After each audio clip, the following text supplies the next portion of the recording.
পিরাপুরের ঐতিহ্যবাহী দোলযাত্রা মেলা। এটা মেলাটা বর্ধিত করে 8 তারিখ পর্যন্ত করা হয়েছে। সেখানে এই যাত্রাপালার একটা অনুমোদন দেওয়া হয়।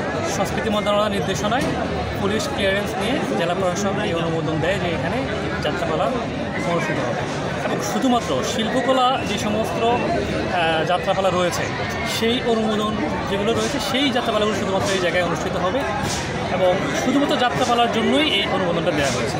আজকে আমরা অভিযোগ পাই যে এই জায়গায় পুতুল নাচের কথা বলে কিছু অশ্লীল নৃত্য প্রদর্শন হয়, যেটা আমাদের কাছে অভিযোগ যায়।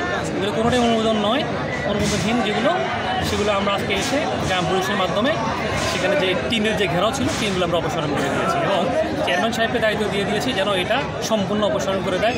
কারণ যারা এটা আয়োজন করেছে তাদেরকে কাউকেই ঘটনাস্থলে খুঁজে পাওয়া যায় না এবং তারা কেউ বলছে না যে এরা কে আসলে মূলত এই কাজটা করছে। এটা সম্পূর্ণ অনুমোদনবিহীন আজকে বিকেল থেকে শুরু হয়েছে, আমরা সেটা আজকে বন্ধ করে দিই।